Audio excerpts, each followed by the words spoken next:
Okay, welcome. I'm here with a special guest. This is my first guest, and I wouldn't want it to be anybody else but Amer. How do you pronounce your last name, Amer? Camera. Camera. Camera? Like a camera. Amer, awesome. I've known Amer for a couple years now. I think he's one of the top fitness coaches in the country, if not the world. He was definitely one of my biggest role models when I first started getting into the fitness industry. He's kind of somebody that I first met, and I think we really kind of just had the same mentality towards business, fitness, and really just I appreciated how his mental strength was so much further than a lot of other people. So I want to say thank you so much, Amer, for coming on today. Yeah, thank you for having me, Matt. Appreciate it. Awesome. So I was just reading up on you. I wanted to, do a little bit of research before, I feel like I know you enough, but definitely there's a lot of parts that I had no idea about. So I knew you had, multiple covers on magazines. I didn't know you were named Personal Trainer of the Year. Is that right? Yeah, that was a while ago. Awesome. And then you're also named Toronto's most influential people by Narcity Media. Yeah, yeah. That's that's amazing. How did those things come about? First being personal trainer of the year, how do you even get that? And then being one of the most influential people in Toronto. Yeah, I think, I've never really focused on any of those kind of things, or, getting credentials or awards or anything like that. I think, I've always stuck to what works, and I've stuck to my true self and my beliefs, which is to just be the best at what I do, and wake up every day and intentionally try to be the best at what you do. Work as hard as you can, and continuously stay true to one thing, and I find that's the lost art of success or achievement in life, is that people often, they get distracted or they deviate in different directions. And the more things you accomplish in life, it becomes easier to do that. It's just the nature of achievement is that more doors open, more opportunities come your way. So there's a higher likelihood of you, getting distracted and wanting to try something new, or, easier money, or, there's always ways for me to go in many, many different directions. But one thing that I am very good at, where other people may be even more talented in the work that I do, is that I am able to stay true to one thing over the course of a long period of time, and that's something that a lot of people have a very hard time doing, because when you start something new, there's a lot of that novelty. It's fun, it's exciting, you get to tell people ask you about it. And you also get the most amount of success in the shortest period of time when you do something, when you start something. It's like, it's anything in life, right? The biggest learning curve is going to be at the beginning, so it's the most exciting. But as time goes on, in order for you to get better by 1%, it's so much harder. So it requires so much more than it did to get from 80% to 81%. Than it did to get from 40% to 60%, So it gets incrementally harder, and that makes us a lot more discouraged and wanting to, try something new to get that initial feeling again. So awards, achievement, all these type of things, it's nice, but I've never been concerned with it. I just stay true to pursuing what I do and getting better at it, and not being distracted by anything else. Yeah, I've definitely heard you speak to me about that a lot, where you kind of speak about it being, it doesn't matter about what industry you're in, whether it's a fitness industry, whether you're in the sciences, the maths, it doesn't matter. You've always kind of been a preacher of just be your best at whatever your job is. So like if you're a dishwasher, be the best dishwasher in the country. How did you develop that mindset, and when did that mindset really start to be good at one thing and just stick with it? Yeah. I've read several books, and my favorite author is Robert Greene, and that more reaffirmed what I was already thinking. And, his book Mastery or the 48 Laws of Power, these are books that I recommend for anyone that's, trying to achieve success in anything that they do. But even before that, I was working at a restaurant. I hated the job. I've told this story many times. I didn't like working there. because I wasn't feeling fulfilled. And, you know, I hear people say this often, I hate my job, or I hate what I'm doing, or, you know, and I was in school at the time for architecture as well. And I didn't want to finish school. I knew I wasn't going to work in that field, but I finished anyways because I knew that it was more about my character of finishing school than it was what I was going to gain from finishing and getting a job out of it. That was more important, which is what I always preach: refine your character, build your character. But when I was working at the restaurant, you know, I was managing it for 4 years. For the first 2 years I managed it, I didn't really like it too much. You know, it wasn't what I wanted to do, you know, and typically when we're doing something we don't want to do, we give very little effort. Then I came to this realization, or this epiphany, or, you know, this pivotal moment where I realized that, you know what, if I just try to be very good at this, maybe I'll enjoy it a bit more, because we typically enjoy things we're good at. So I started to put more effort. I started to learn sales. I started to learn upselling. I started to learn management, and I just got better at being a manager. I got better at increasing sales of the restaurant and teaching employees how to increase their sales. And as a result of it, the restaurant went from $3.5 million to $4.7 million in revenue per year. It wasn't just me, but it was, you know, it was little things that we did as a whole, you know, and that made me realize that I'm not necessarily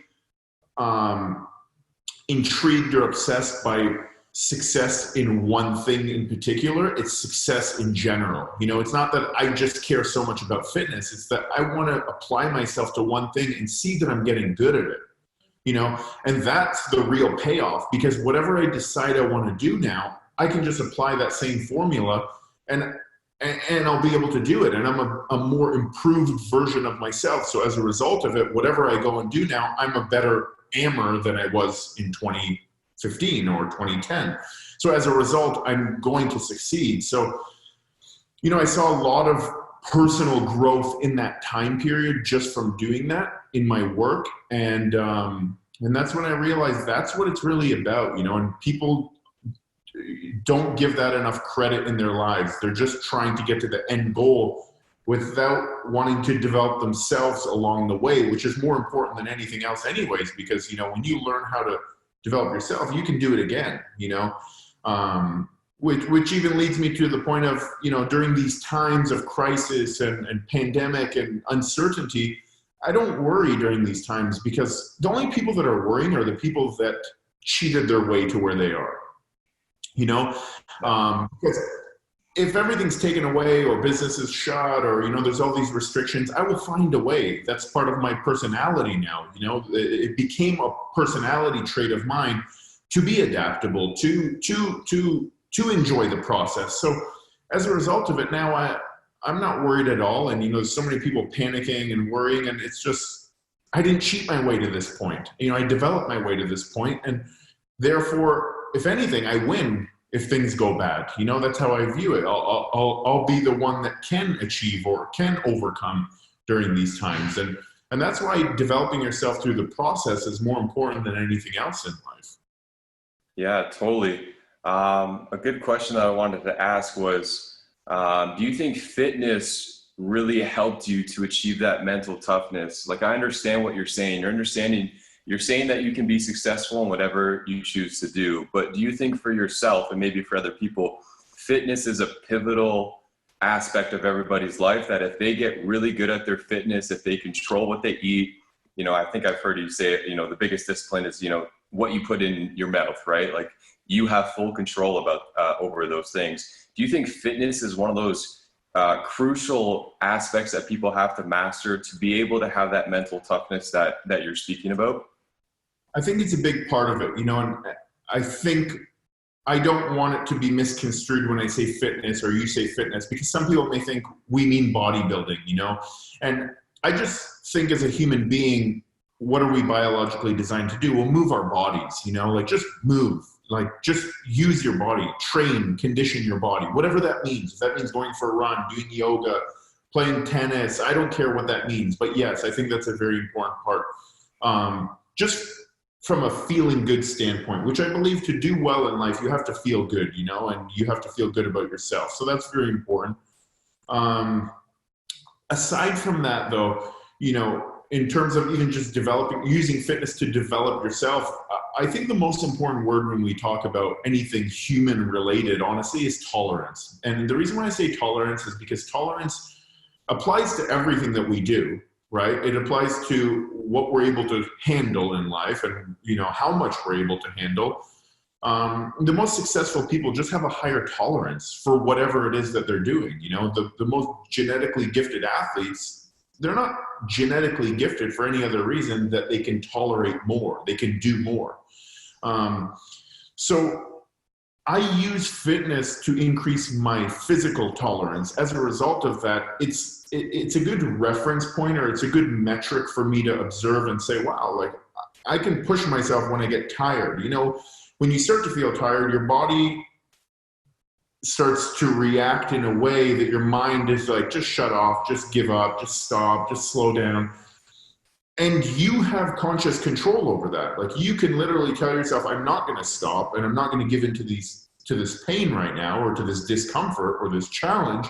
And then you keep going because now you overcame your mind, right? So you made the decision to keep going. Where when we don't have that outlet to use fitness, our mind typically will overcome us, and when your mind overcomes you, well, you're not really in control. You're not in the driver's seat of your own life. You kind of just surrender to whatever you're feeling in that moment. So I think one of the biggest things is that people have an inability to control their feelings, and the most successful people are the ones that control their feelings, not have their feelings control their actions. So there's no better vehicle to do that than with fitness, because you can actually see physical change. You can actually feel that physical change. Maybe when you're in business or you're in school, when you make little decisions, you don't really see the consequence of those decisions. If you say, well, I'll just do it later, or I'm not gonna do this, it doesn't matter so much. You may not see the consequence because it wasn't the reason why you failed, right? It just maybe wasn't one of the reasons why you progressed. But in fitness, we can use that and say, well, I'm not getting better. I can see that I'm not getting better, right? So it's a more apparent visual reference point for us to use, or a marker for us to use, that does serve us very well to condition our minds. Yeah. And I think that's why a lot of people, of course, hire you as a coach, because as you know, our eyes can play tricks on us, but if you have a coach looking at you, you can see those details that individual cannot see. So kind of talk to me about how you started coaching, how you got into it, and then really what made you want to get better at it every day. Yeah. I think for many people, this may happen organically, and I think even for you, you kind of just assume that role. You kind of just fall into certain roles in your life. I don't know if you ever had a desire on being a trainer. Personally, I didn't, but you kind of just fall into it because, certain aspects of your personality work well with that position or that role. So it just happens naturally. But I never had any desire on actually coaching people ever in my life. I was a competitor myself, I was an athlete before that. And, I just competed the way I felt that I should compete to be successful. As a result of that, people naturally gravitated towards me and wanted me to help them. I had no desire when I first started. I just didn't, the industry really didn't exist either. So I was kind of confused. I was like, can I even make a living out of this? Am I just wasting my time? Why would I even, why do you need help? I didn't really appreciate either how much a mentor or a coach can do for someone at the time. I just didn't realize that. I was young and naive. And then I kind of grew into the role of being a coach after doing it, for fun, for a few people, for a few friends.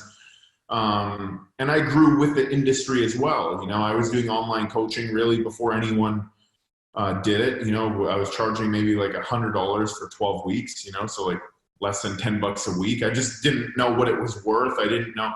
And then I realized, wow, I'm giving a lot of value. I'm putting a lot into this, and then I grew with the industry. So that's kind of how it happened for me. in terms of getting into coaching and how it organically just transpired. But the thing that I've always been focused on is just growth, more than money, more than more than achievements, all these things. It's just growth, and personal growth and professional growth. And I'll never sacrifice growth of something or suffocate the growth of something for money. I say no to so many opportunities that are, financially driven, just because I'm more obsessed with playing the long game of my work and wanting to be very good at my work and be very good at my business, because I'm committed to it. Yeah, so let's talk about the business for a second, because when I first met you, it seemed like, I saw you training your clients. Obviously, they had amazing results. You had a big following online. Obviously, your eye for coaching is so good, and that's why people were drawn to you. And just like what you're saying, you made it bigger than fitness, which I think a lot of people inspired to follow you because of that, because it wasn't just about looking good. That was what was getting you paid, but for them to come back to you, it was because it was a lot bigger than that. And I really appreciate your mindset of just, it's not about being the best. I think you even said you don't even care about your first places, right? If your client gets first place, that isn't what makes you happy. It's about the process, right? Becoming that person to stand on that stage with that body is much more than the actual prize of, a gold medal. I wanted to ask you, just with your whole following, your impact on everyone is amazing. People are, ride or die Hammer fans, and you've really created a lifestyle around it. So I just wanted to ask you, why do you think people are so drawn to you? You've touched on a couple of points, but if you can kind of have an outsider's perspective, what are some things that you think your clients are so drawn to you? Well, I think, it depends who you're talking to, first of all, right? Because then you have people that love and then people that hate, right? It's just the nature. And I believe that's not a bad thing at all. It's just the nature of having so much conviction in something, and believing so hard in something. You're going to upset some people, then you're going to attract others, right? And you have to choose in life what side of that you're on. And I think sometimes in life we try to stay somewhere in the middle because we don't want to be disliked. And if we go too far on one end of something, if we're an extreme in something, then we're not going to be liked by everyone, which you're not going to be anyways. But I believe to make change in the world and in life and in other people's lives, you have to be extreme in your beliefs, or else people aren't going to have that belief and faith in you.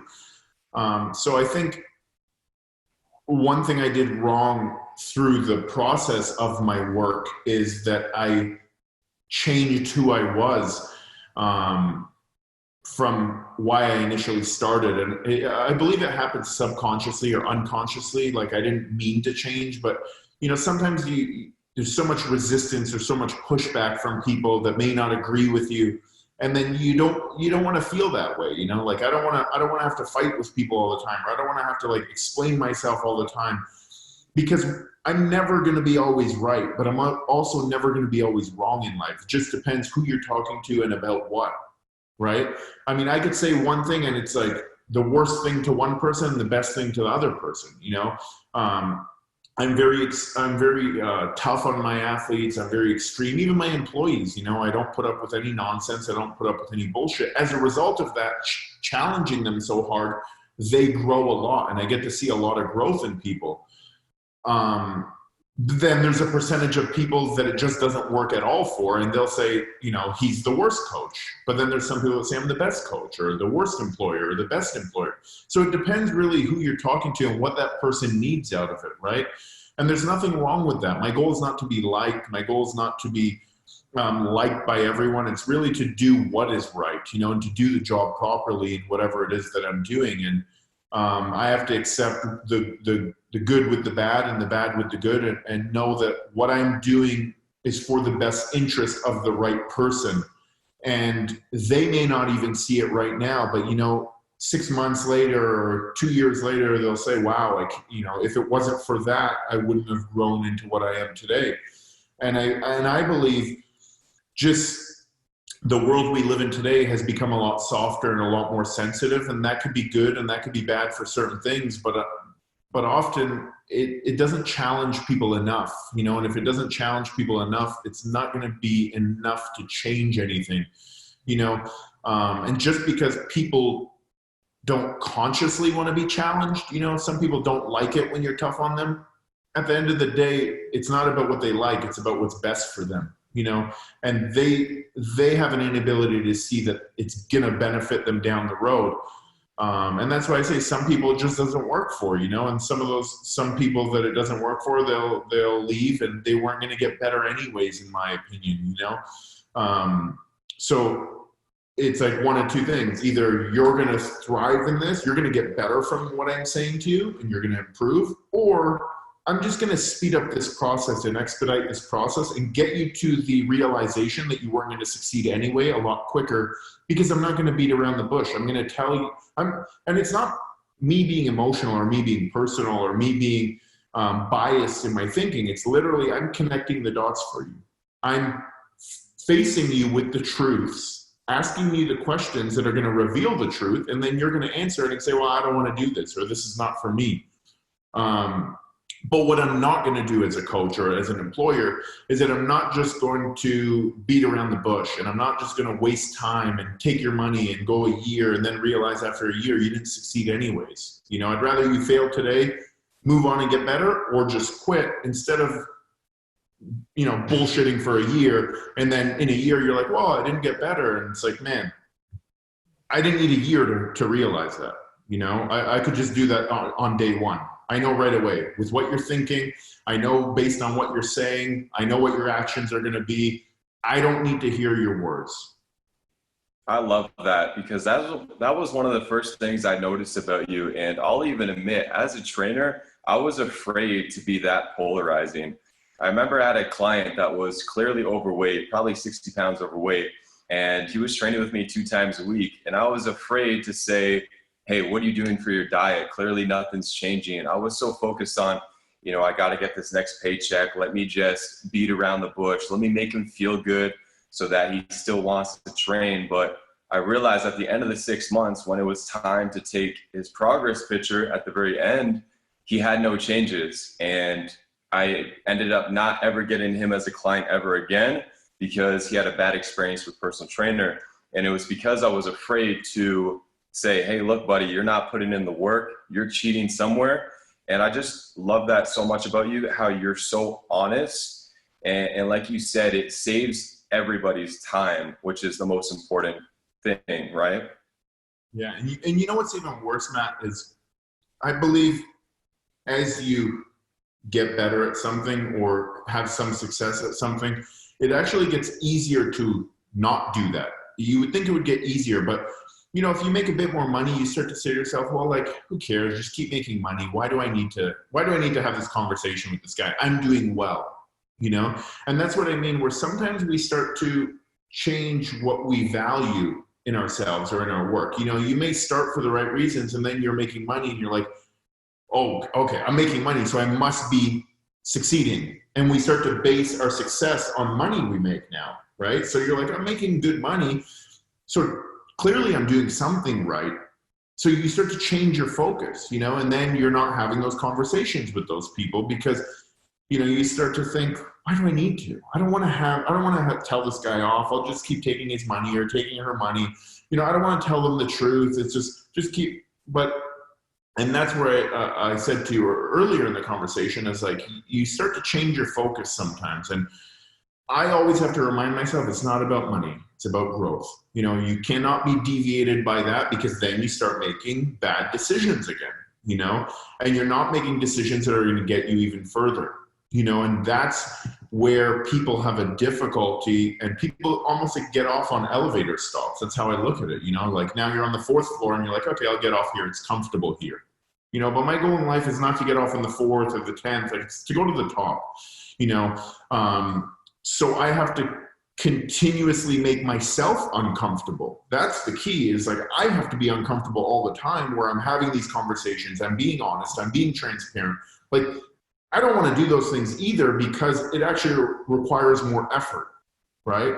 And technically I don't need to do it. You know, people may say, well, you're successful, why do you like, but it's not about that. You know, it's about how you define success. And first and foremost, that's why I think it's so important that we first define to ourselves what it even means to us to be successful. You know, because if it is money, maybe that's, you know, if your goal is to make a certain amount of money, maybe that's it. And that's fine. There's nothing wrong with that. But, you know, we first need to identify within ourselves, what does success mean to us? Because ultimately that's what's going to make us happy. And you may make a lot of money in your business, and I've made money, and I've had years where I made good money, and I was the most unhappy I was, because I wasn't doing things that I knew were true to myself, you know. And there's nothing worse in life than doing something that's not true to you. That takes the passion out of you, that takes the love out of you, that takes that energy out of you to want to get up every day and work with your heart. For sure. And I've definitely noticed that you've made that change from, you know, you're training the lifestyle clients. Now you have all these coaches doing that all for you. You only train the clients that you want to train. Talk to me about that transition and how good it feels to actually do this, like wake up every day wanting to do the work that you want to do. Yeah, you know, I feel fortunate to be able to do that, but I don't feel lucky, you know. And I would say that earlier in my life, I feel lucky, but I realize now that everything that I'm doing is a reflection of a decision I've made, you know, at some point in my life, and that could be good or bad. You know, I could be a lot further ahead, but I can also be in a different place that maybe not be as good. Just depending on all these decisions I make. So, you know, I do feel very fortunate to be able to do that every day. And more than anything, you know, I think one thing we want as human beings is freedom, you know, and I feel nice that I have the freedom to be able to get up every day and make decisions that I don't have to get approval from someone else to make, you know. And, some of these decisions may not even make sense to a lot of people, you know. And I think if you're an entrepreneurial type of person, not everything has a business plan. Not everything has, you know, a set structure of why you're doing anything you're doing. But you take chances and you feel good about it, and you have good intuition in your work, and, you know, you start to develop a nice belief in yourself over the course of time, and confidence over yourself over the course of time, which to me, that's the most important thing. It's like who I've become as a person is just, you know, a nice feeling to be able to get up every day and feel that way. Oh, you know, because I wasn't always that way. It's most certainly. For sure. And I think when people think about the word freedom, they think that when they wake up, yes, you're doing something that you love, but I think people have a misconception that everything that they do is something that they want to do. Can you talk about your mindset in terms of, you know, doing the shitty work, doing the work that you don't want to do, but you still do it anyways? Can you kind of talk to us about your mindset about doing the things you don't really want to do, but you know you have to improve your business? Yeah, it's a very good point, Matt. I think people do misunderstand what that freedom means. You know, like people want to own a business so that they don't have a boss, for example. But, you know, you do have a boss, because really, who's your boss in a corporate setting? It's the person that's giving you the paycheck. So who's your boss in our setting? It's the person giving you the paycheck, which is your clients. So now, you know, if you have 50 clients, well, you have 50 bosses, you know. So that should never be a reason for starting a business. But you know, when you're making, what was the question again? So basically how, like, talk about people love to do things that they want to do, but talk about the mindset of doing the things that you don't want to do on a daily basis. Yeah. So most of the decisions you're going to make, and most of the things you're going to do on a daily basis, even when you have that freedom, is not going to be fun. You know, I was just listening to an interview of Kanye West yesterday, and he was saying, you know, what he's experiencing is just at a level times 1,000 of what I'm experiencing. You know, he's like, it doesn't get easier. He's like, now I'm trying to be an artist, you know, so I'm known to be an artist, or Amer, I'm known to be a, you know, coach. So I have to be very good at being a coach because that's the only reason people give a shit about me. And he was saying the same thing about his work. He has to be so good at being a musician because that's the only reason people care. Then now he wants to be a fashion designer, but you know, if he stops making music, well, nobody cares to buy his fashion. You know, so you're always trying to juggle all these different things in your world. So how do you get to those next levels when you're so consumed by the work that you're doing? And sometimes it's not even the work that you want to do, you know, and that's like a lot of our lives. It's just doing a lot of work that you don't want to do to be able to do the work that you do want to do, you know, and it's you know, it occupies a very large percentage of that. And sure, you can hire people, and I have hired people, and I have employees that take or alleviate some of that stress or that work off of me. But at the end of the day, you know, to achieve, you have to be a very responsible person. And when you're a very responsible person, you have a lot of obligations. So don't be fooled. My advice to people out there is don't be fooled by the notion that, you know, things get easier. They definitely don't get easier. They actually get more challenging. You get stronger. You get better at tolerating different loads. Yes. But it's not like you're just going to wake up and it's going to be this glamorous life where you're making money and doing only the work you want to do and nothing else. And, you know, it's just never going to be that way. And nor should that be the expectation. You know, you should embrace the fact that work does get harder, because now, you know, maybe you went from $1,000 problem to now you're dealing with $10,000 problems. And then, you know, next year, maybe you're dealing with $50,000 problems. So, when you're dealing with problems at higher levels, well, you're also dealing with stress at higher levels too, and work that's more challenging and more difficult and not nearly as fun. Yeah, that's definitely a great point. I remember, you know, Grant Cardone, you know, he was saying how you're going to have problems anyway, so you may as well make the problems really big. I mean, think about somebody not going after their dreams. They're not achieving anything great. They're still going to have daily problems. And I think the best mindset is to understand that, like you're saying, no matter if you're making $100,000 or $1 million, you're still going to have problems at the end of the day. And if you're going to have problems, why not go after your dreams and go after what you want? But I like how you're explaining to people, be careful about, you know, quitting the 9-to-5 and starting your own business. And I'm sure people look at you and, you know, they probably say, oh, it must be great. I remember a funny story about when I first, you know, started getting to know you. You were judging bikini girls. And this was at a time where I feel like people were just sort of new to it. And, you know, you're looking at her physique. She was in a bikini, attractive girl. And a gentleman walks by and he says, must be nice. And the first thing that you said back to him, he says something like, I wish I had your life. And the first thing that you said back to him was, no, you don't. And that was it. He just walked off. And I was like, wow, Amer really just said that to him. So kind of explain to people how we have these misconceptions about what it's like to have a great life when really people don't see the behind the scenes work and what it really takes to be successful. Yeah, well, obviously, you know, a lot of guys would say that because, you know, I'm working with a lot of bikini women, and, you know, their thought is like, wow, he gets to be around hot women. You know, that's why guys make that comment. But the reality is I wouldn't be successful at my work if I had that mentality. You know, if I was doing my work for those reasons, well, we could just call it a day. I wouldn't be successful at it, right? So,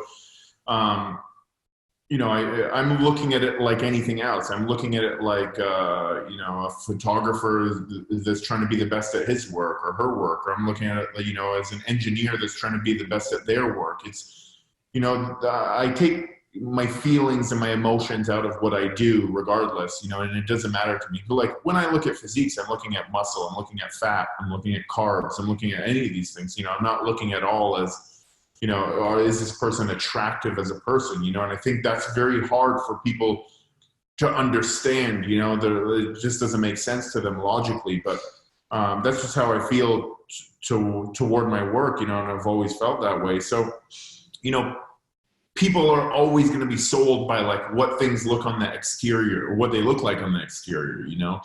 Must be nice. It must be nice to make money, or it must be nice to do. It's like, man, majority of the time I don't enjoy the things that people are saying must be nice about. You know, you look at my life and maybe say, well, it must be nice to make your own hours. But yeah, that's great. I make my own hours and I could take time off whenever I want.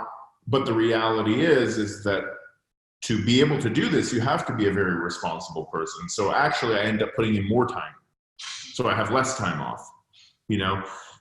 So it depends on how you're viewing it, you know, and what lens you're viewing it from. And I think that when you look at things from a very narrow lens in life, that's when it becomes very difficult for you to really understand what it takes to achieve something or to get somewhere, you know. It's just people have an inability to recognize, you know, where they are and what it's going to take to get them to some point wherever it is. And I think that could be your greatest skill in life, is to recognize your personal gaps of where you are relative to where you want to be. And when you do, I think you'd realize that a lot of things you once perceived about something or your view on something, you would really change it and you wouldn't be looking at them nearly the way you did. For sure. So I wanted to get into kind of how you started public speaking. I know I've had many conversations with you at, you know, the first gym I worked with you at, which is World Gym Scarborough. And I felt like those conversations were gold. I feel like if I had a camera crew, if I was mic'd up, I would save all those, you know, little conversations that we had. And I feel like it would help a lot of people out.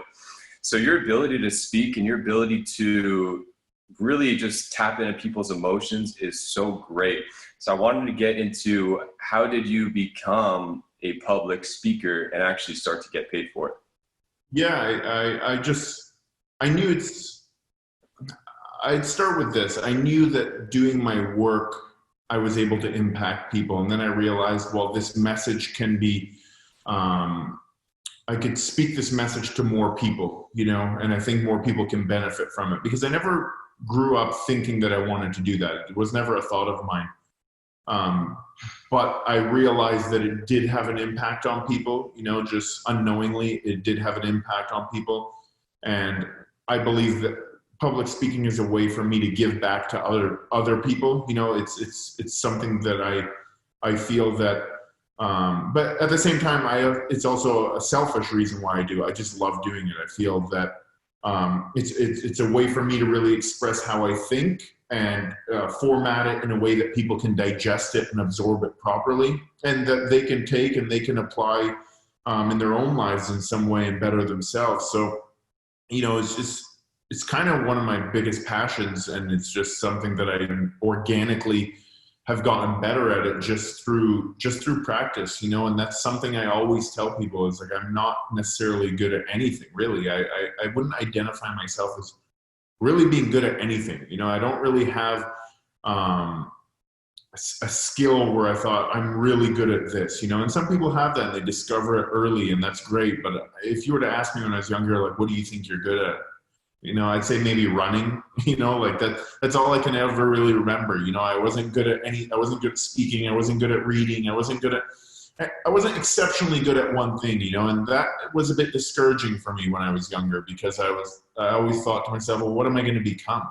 You know, I'm just, I can't, I would just say generic things, maybe a firefighter, maybe a this, you know, just everyone's saying something. So you got to come up with something in life. But I never really knew, you know. But something that I learned over the course of my life is that you can be very good at anything you want if you apply yourself and you practice. And nothing to me is more encouraging and more, I guess, solidifying than realizing that when you do practice something, and the more you practice something, or reinforcing, the more you practice something, the better you get at it. And that applies to anything for anyone, you know. And that should be the most reinforcement or encouraging thing that any human that feels that way should know is that you can be really good at something. You just have to do it, you know, take the step, do it. It's difficult. It's like you have zero confidence to do something you've never done. You have zero confidence to do something you're afraid of doing. You know, there's so much fear involved. Like public speaking, I would shake like crazy when I was in school and I had to do it, you know. It was the most discouraging thing for me in the world, but I said, you know, it must be for everyone that's doing it. At some point in time, they must have felt that way, you know, and I was never a natural at it. I was never a person that said, well, it doesn't bother me. I can get up there and speak in front, like to speak in front of 5 people was difficult. You know, to go to a job interview was very difficult. So, you know, now I can speak to 500 people at once and I don't really feel, you know, nervous about it at all. You know, I feel like adrenaline a bit, but I don't feel nervous at it. But maybe when I speak to 10,000 people, I will get that feeling again because it's something new once again, you know, and it goes back to what I said about tolerance. It's just, I can tolerate speaking to 500 people. That's my tolerance as of right now. Now let me get it to 1,000, you know, and let me get it to 10,000 and just continuously increase my tolerance or my threshold towards something in life. And that's what you need to do. But you don't go from speaking to nobody to speaking to 10,000 people. And that's what we want in life. Like everybody wants to go from speaking to no one to speaking to 10,000 people. They want to go from making, you know, $10,000 a year to making $1 million a year. Like why isn't your goal to make 100,000? Yes, I agree that you should dream big and, you know, have big goals, but also be realistic too, you know, and because if you're not, you're going to be discouraged, and you're going to be discouraged at the first sight of failure because the gap between where you are and where you want to be is going to be so big that you're not going to be able to see yourself getting there.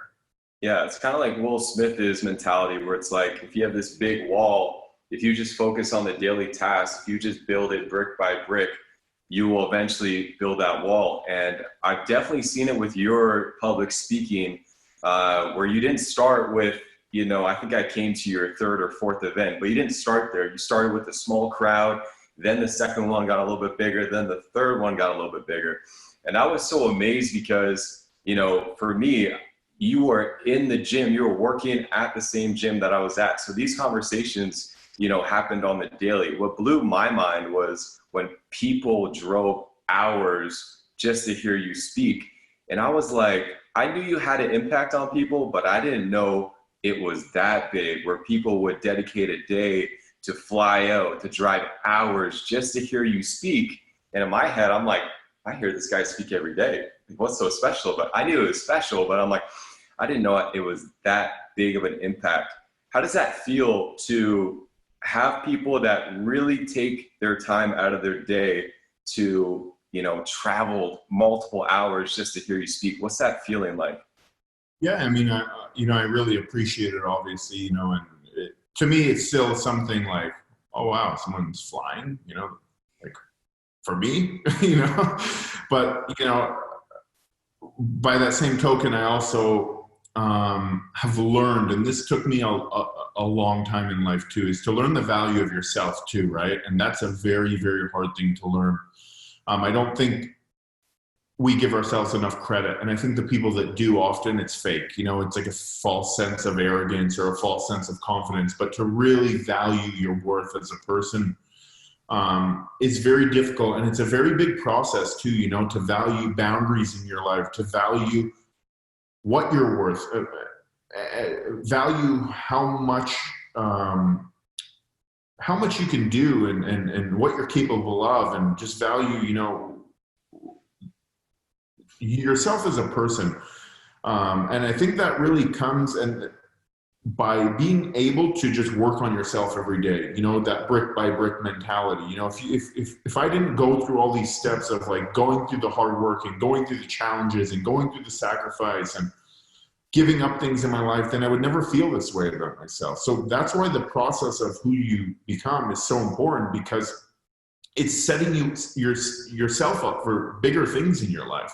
Because now I have this value for myself where I start to realize, you know what, maybe I am worth it, you know, or I am worth it. And as a result of that, you want to deliver more for people. You know, if you're working for a lot less than you feel you're worth, well then, you know, if you're paying me $10 an hour, but I feel I'm worth more than that, you're not going to get $10 an hour out of me. You're actually going to get $3 an hour worth of work out of me, you know? But if you pay me the 50 or whatever it is you feel you're worth, well, I'm going to give you double what you're paying me, you know?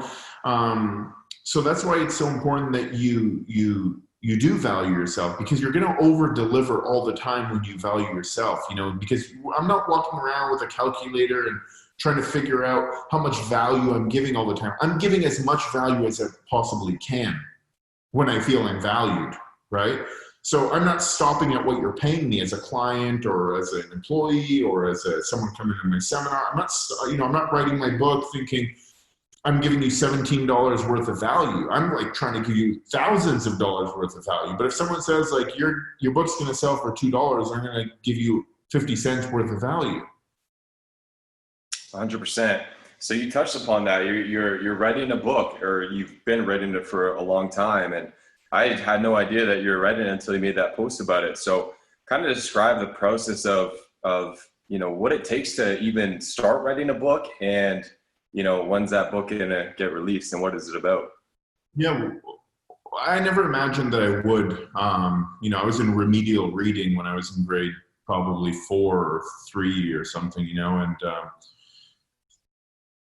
but it wasn't that I wasn't good at reading. It was that I never applied myself, you know, and I wasn't given the tools from people around me, you know, at that age to know whether I was good at it or not, you know. And I think sometimes in the system of schools, it's designed in a certain way that it's black or white. You either fail or you succeed. And it doesn't, and then again, it goes back to my last point, is you start to identify with things in life, you know? So you start to identify as being a failure because you don't fit into a certain curriculum, or you don't fit into a certain way of learning, or you don't subscribe to that. So as a result now, I fail or I don't do well, and then I feel like a failure, and then I don't apply myself, you know? So my whole life growing up, I never really felt like I was even good at any of those things that people now want to pay money to read my writing, you know? But you know, the process of writing it, this is the 3rd time I wrote the same book. And it's just because I want to deliver what I feel is the most honest, transparent version of what I believe to be the truth, you know. And they say like an artist, you know, a musician's best album is their first album. And the reason why their best album is their first album is because they've gone through the most amount of life experience up until that point. You know, and then they make another album 2 years later, and what are they talking about 2 years later? Well, now they're rich, now they're getting girls, now they're partying. So that's probably what they're going to talk about, not the pains that they went through for the first 30 years leading up to that first album. That's why it was so valuable. So I wanted to make sure that when I put out my first physical book, it's going to deliver the most amount of value that I can, and the most honest version of everything. The hardest part I find is putting it in a way that flows so that people can absorb it and understand it. You know, it's not just about giving content. It's that I want people to really understand it so that it will benefit them. It's not just about reading my book. It's about what can I do for you, and how is this going to impact you, the reader? And that's where I've had, first of all, I've had some gaps in my knowledge that I didn't want to release it knowing that. Even though I'll sell the same amount of copies of it, it's not about selling the same amount of copies, right? It's about making sure that what I'm putting out, even if it takes me a lot longer, is a lot more valuable. And, you know, I was watching a Dr. Dre, it's like a little clip, Eminem and his wife were talking about him, and they said he had an album called Detox. I don't know if you ever heard of it, and it never ended up coming out. And I thought to myself, maybe my book's never going to come out, you know? They've been working on it for like maybe 10 years, let's say, and he never ended up releasing it. And Eminem was saying, like, every song on the album was amazing, and I just couldn't understand why he didn't put it out. You know, he just never released it.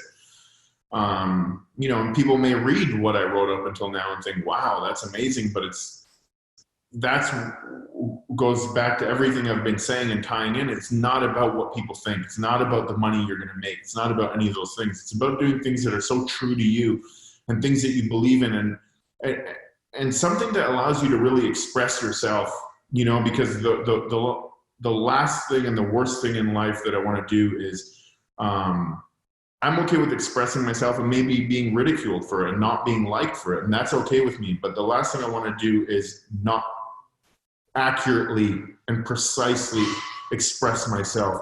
And people get a wrong version of me. I don't mind you not liking me for the right version, but I do mind people not liking me for the wrong version. 100%. And it's kind of just goes back to your point before where, you're going to have, people that love you or people that hate you. And I think, you're right. I'd rather be polarizing than to be in the middle and, you're friends with a lot of people rather than being loved and hated by a few. So I've definitely seen it firsthand where, people would show hate to you and they never even, had a conversation with you or anything. They just kind of see everything with a bird's eye view perspective. So how have you kind of dealt with the hate? Because like you said, when you are throwing your true self out there to the world, there is going to be people who have the complete opposite viewpoint. So how have you dealt with all that? It was a very, very difficult thing for me when I was not being true to myself. When I wasn't being true to myself because I was confused. I don't even know who I am. You're liking me for something, you're not. And so none of that even mattered. But when I became more true to myself and more honest with myself about who I am and my intentions and my motives, it didn't and it doesn't bother me, and I think I've come to the realization also who matters in my life, and that's all that matters. It's who matters in your life, whose opinion of you matters. And that's what you really need to focus on, and I don't think that people can understand until they've had some exposure to maybe, a bigger market of people that are, absorbing their work or more eyes on you. I don't think you'd really understand in life, like, that feeling of like being hated by people you don't even know. It's confusing, like people get mad when like one person at their work doesn't like them. Now imagine reading comments all the time, people making YouTube videos about you, misinterpreting what you're saying, so you have to be willing to put yourself out there and put your work out there and just go forward, because at the end of the day, no matter what you do in life, and this is so honest and so true that not everyone is going to like you. You could be the best person on this earth and make every good decision and be so honest and be so helpful and have the best intentions, and people will still try to find a way to hate you.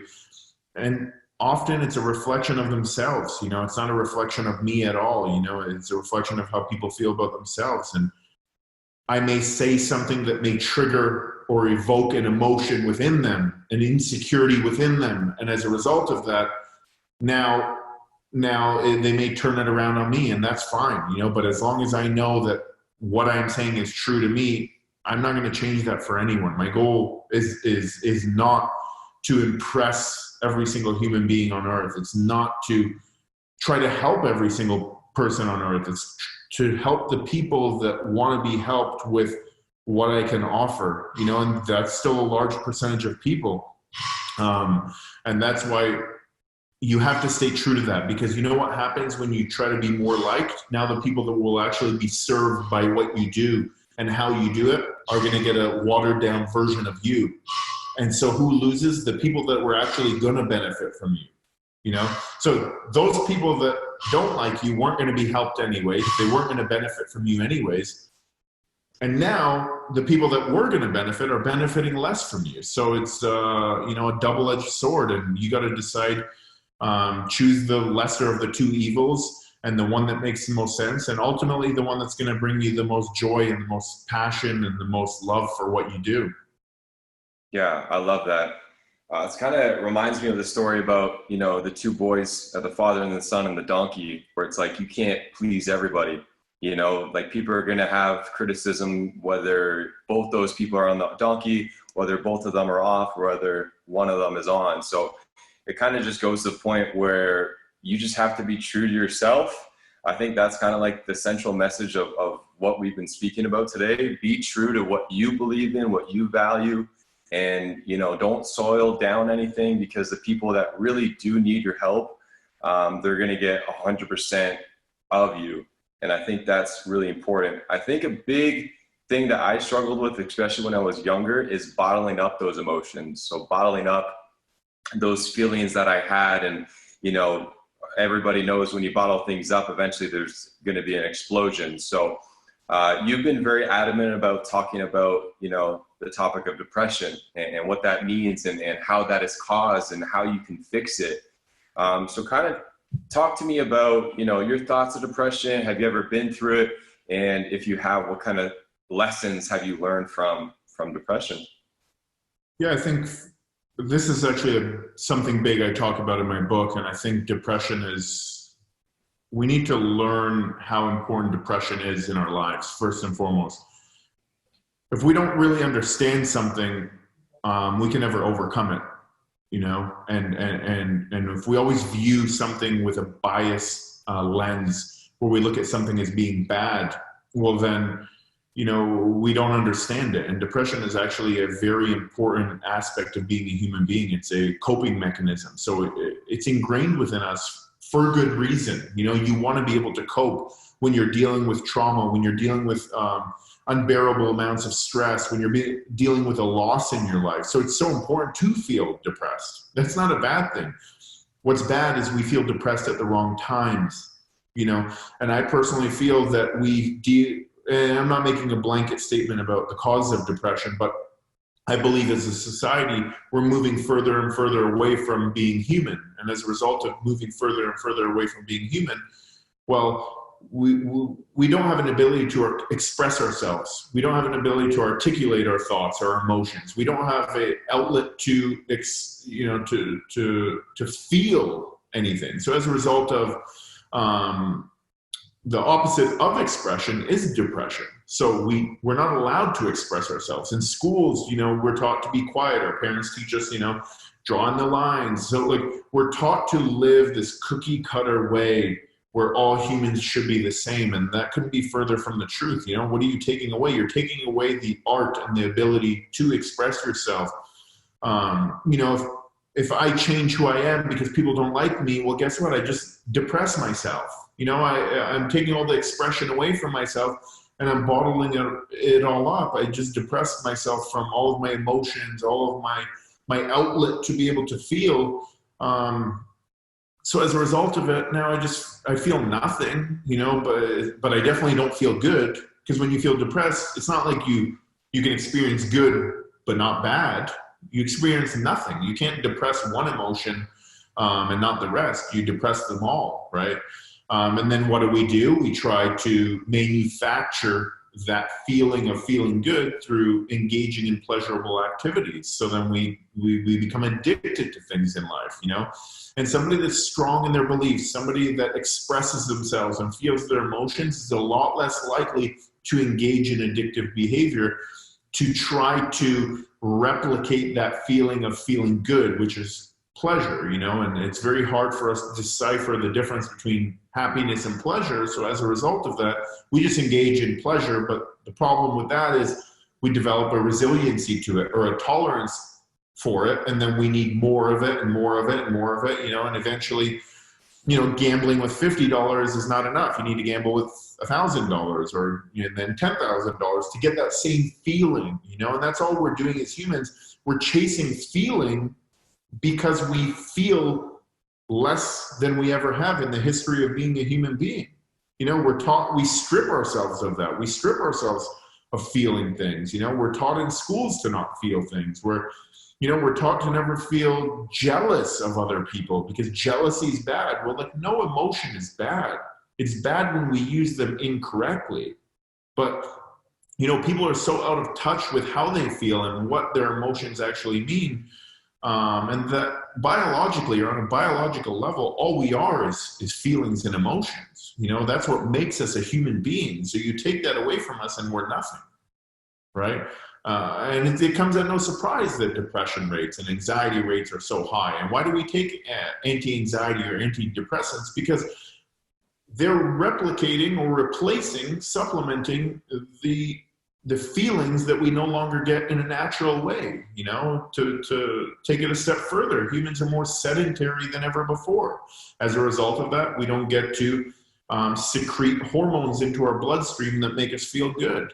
You know, families are more fragmented than ever before. So, you know, we don't have as many kids growing up with both parents in their lives, so we don't get that feeling of being loved. Well, if we don't get the feeling of being loved, because feeling is a physiological or a chemical adaptation, you know, it's in brain chemistry. Well, then we go and try to get it in other things, in fake ways. You know, we try to manufacture it through doing drugs, or we try to manufacture it in engaging in pleasurable activity that's not long lasting, you know, and how can you ever be happy when you're always going through highs and lows in life? Yeah, for sure. And I think, you know, like what you're speaking about, how depression and anxiety levels are just on the rise. I mean, especially because I'm so involved with training, you know, the younger generation. Social media is at its peak right now. It almost seems like with Instagram, kids are getting, you know, at the youngest ages we've ever seen. So in this time that there's so much social media, what would you say to those kids that are feeling depressed? How do they express themselves? How do they keep a positive mindset in this time that we're living, where social media is dominated with everything? Well, that's why I'm such a huge proponent of trying to be good at one thing in life, just applying yourself to one thing, you know, because if you don't have that one thing, what is your center? What is your core? What is that line you walk along in life? Well, it changes. You go in different directions based on whatever's pulling you in different directions, you know? And we don't have an inability to feel if we're feeling stuff, right? So if I'm feeling and I'm not depressed, well, then maybe I'm going to harp on the bad emotions, or what we call bad emotions. So I'm always going to find ways of making myself feel worse. I'm going to look for the negative in things. I'm going to find things that anger me. You know, it's just I'm going to dwell on what people think of me. You know, I'm going to feel sadness all the time. I'm going to feel anger all the time, because we do want to feel stuff as human beings. You know, so if you're not putting it into something good, you're going to be putting it into something bad. You know, and that's why I say, like, pick something, stick to it, apply yourself, try to be the best you can at one thing, because without it, you have no purpose in life. And a person without purpose will always seek pleasure in things. Yeah, I totally agree with that. And I just love the mentality where it's like, just get good at one thing. And I've always told myself this with anything that I do. If I just become the best at anything, you learn like the disciplines, you learn about failures. You know, you can be the best guitar player, the best soccer player, the best sewer of clothes, but it will teach you all these things about yourself that I think that you definitely mentioned. So I just want to wrap things up with just, you know, your impact on everybody is so big, like I've mentioned before. You know, when all of this is said and done, what do you want to be remembered as? Do you want to be remembered as somebody that, you know, was transparent, was honest, you know, that spoke from the heart? Or what in your mind do you want to be remembered as from all the people that, you know, enjoy being with you? Yeah. You know, to me, it's just very important to be remembered as who I am.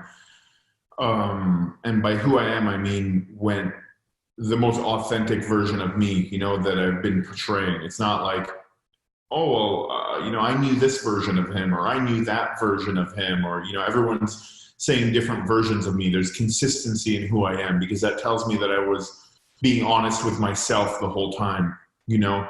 And I think when often, you know, if you know, and I'm not comparing myself to, you know, people that have changed the world by any means, you know, like if we're looking at Martin Luther King, and we're looking at, you know, Nelson Mandela, or any of these kind of people, in the moment, a lot of people that have had impact, and that's what we'll call it, whatever level that is at in your life. Anyone that's had impact, they typically were not liked during those times, you know, because they're going against the grain, you know, and that causes a lot of friction, a lot of resistance within people, and it makes people feel a certain way, and it makes people feel uncomfortable. And I know I've done that to many people. But like I said, I know that a lot of people have those same people have thanked me later, you know, for the impact I've had on them. And I know that that's more important to me. It's not important for me to be liked now. It's more important that I do the right thing and that I'm remembered for always doing the right thing. And you know, I know a lot of people don't maybe don't have a parent in their life. Maybe they don't have a dad or a mom in their life. Maybe they don't have a big brother or big sister or somebody that's influenced them in some way over the course of their life, or someone that's given them a reality check over the course of their life. Because you know what? A lot of people just don't care about other people, you know. But I want to be remembered for someone that always gave people that perspective on things and did what was right for them, even in the moment that they couldn't see it. And even maybe for years they couldn't see it, but they'll be able to look back and say, that was one of those, you know, 3 people in my life that changed me and helped me become who I am. And not even for selfish reasons. I know people struggle, you know, we all struggle, we all suffer. And it's not that easy, you know, to get the help. It's not that easy to get the viewpoint we need. It's not that easy to find somebody that will guide us in that direction. Who do we trust? You know, do we know who we listen to? You know, or do people have a motive? You know, everyone wants to capitalize on selling products, you know, and it's like, is this person really about it? You know, are they really about helping, or are they just trying to make, you know, $1,000 on my mentor course? Or, you know, I don't do any of those things because I don't believe you need to make money from that. You know, I don't believe you need to make money to help impact people. I think most people that do it maybe aren't doing it for the right reasons. I don't know, maybe they are, maybe they're not, but I know for me, I don't need to be paid to do that. You know, that's not my goal. You know, even when I do seminars, you know, the money I make is so little compared to how much I do and the cost and, you know, the venue and all these sorts of things. Is there anything wrong with making money? No.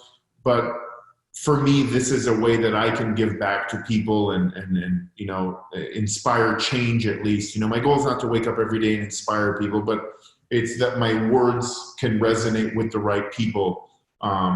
And that's why I'm so passionate about learning to articulate my thoughts and my words properly so that the message can be conveyed effectively. Yeah, no, I love everything that you just said. And I can honestly say for myself, it has been one of those moments, you know, I haven't seen you in months, and it feels like I always hear that little voice of those little conversations that we had years ago. And I think it's exactly what you're saying, where just try your best to be yourself, try your best to help people. And if people don't understand it, then if you do the right things, they might come back around. And I think a lot of people have never experienced that. And you are one of those people that have experienced where people come full circle, where they hated you at the moment and they come back years later and now they're, you know, some of your biggest fans. And if not, they just have so much more appreciation. So I can definitely say for myself, like you being a role model when I started fitness, being a personal trainer, I think when I was 20, 21, has made such a big impact to this day, where I feel like my mental state is a lot stronger than other people's. And I just want to say thank you for that, Amer, because I think you had a big role in that. Thank you, man. You know, I'm very happy for you too. You know, I've obviously seen how much you've grown, and you know, it's not me. That's you as a person. You're the one that's always seeking growth. You know, and I see it in you. I've always saw that side of you. You know, and you've been more concerned with seeking the truth and doing what's right and doing what's best. You know, that's always who you've been and who I've known you to be. You know, and I obviously admire that. And you know what I really admire too is not a lot of people do this. You know, you've always asked me questions and you've always tried to learn, you know, and I think that people have an unwillingness to. And I think, you know, as we said earlier, I think sometimes people, when they might feel intimidated or they don't know, so it comes out as an insecurity, you know, and they may dislike. You know, when I was trying to get on magazine covers when I was young, I would ask the people that were on magazine covers, you know, and I've never once thought about hating on someone that's more successful than me. It was never crossed my mind. I would always ask people, and you know, those people helped me so much in life. They gave me the answers. They literally gave me the blueprint of how I do it.